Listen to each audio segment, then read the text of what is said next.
पटना। भारत और पाकिस्तान के बीच तनाव बना हुआ है। एक और जहां भारत ने जल संधि को निलंबित कर और विभिन्न आर्थिक कदम उठाकर पाकिस्तान की कमर बुरी तरह से तोड़ दी है, तो वहीं पाकिस्तान में हर छोटा बड़ा राजनेता युद्ध की धमकी दे रहा है।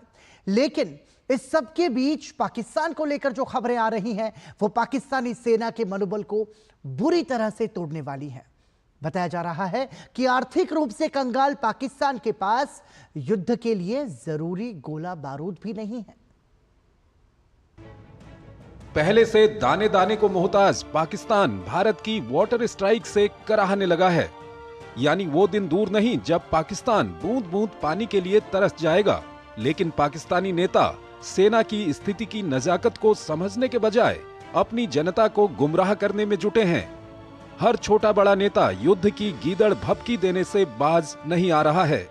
सच्चाई यह है कि इस देश के पास युद्ध लड़ने के लिए हथियार तक नहीं है। दरअसल लंबे समय तक पाकिस्तान कंगाली का शिकार रहा। वहीं पड़ोसी मुल्क ने जब यूक्रेन जंग शुरू हुई तो इसे मौका मानते हुए दूसरे देशों से खरीदा गोला बारूद और अन्य सैन्य सामान यूक्रेन को बेच दिए। लिहाजा पाकिस्तान की सेना गोला बारूद की गंभीर कमी से जूझ रही है।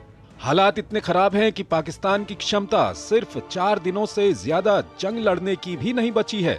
पाकिस्तान ने यूक्रेन को 155 mm के 2,30,000 गोला बारूद बेचे थे, जिससे पाकिस्तान के ऑटोमेटिक और माउंटेड गन सिस्टम का स्टॉक खत्म हो चुका है। अब पाकिस्तानी सेना के पास अपने M109 हॉवित्जर के लिए 155 mm के गोले नहीं बचे हैं। इसके अलावा पाकिस्तानी सेना के पास BM-21 सिस्टम के लिए 122 mm के रॉकेट भी पर्याप्त संख्या में उपलब्ध नहीं हैं। दूसरी तरफ हथियार बनाने वाली पाकिस्तान ऑर्डिनेंस फैक्ट्री यानी POF में खुद इतनी क्षमता नहीं है कि वो बड़े स्तर पर हथियारों और गोला बारूद को बना सके। लिहाजा इस परिस्थिति ने पाकिस्तानी सेना को बहुत बड़े संकट में डाल दिया है। वैश्विक स्थिति ऐसी है कि पाकिस्तान चाहकर भी गोला बारूद इंपोर्ट जल्दी नहीं कर सकता। रूस Ukraine, Israel Hamas, Syria, Lebanon में युद्ध चलने की वजह से हथियारों की मांग पहले ही बहुत ज्यादा है और हथियार बनाने वाली ज्यादातर विदेशी कंपनियां इन देशों के ऑर्डर पूरा करने में जुटी हुई हैं। इसके अलावा पाकिस्तान के पास इतनी विदेशी मुद्रा भी नहीं है कि वो ये महंगे हथियार खरीद सके। गोला बारूद की इस कमी ने पाकिस्तान के सैन्य नेतृत्व में घबराहट पैदा कर दी है।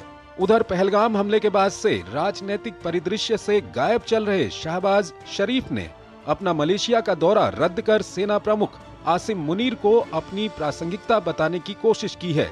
दरअसल पिछले कई दिनों से ये अटकलें लग रही हैं कि जनरल आसिम मुनीर अपने रहमो करम पर चल रहे शहबाज शरीफ का कभी भी तख्ता पलट कर सकते हैं। इसकी बड़ी वजह मुनीर के भरोसेमंद ISI चीफ को पाकिस्तान का NSA यानी राष्ट्रीय सुरक्षा सलाहकार बनाया जाना और सरकार के वरिष्ठ मंत्रियों की कमांड अपने हाथों में लेना बताया जा रहा है। गाजा में संघर्ष विराम को लेकर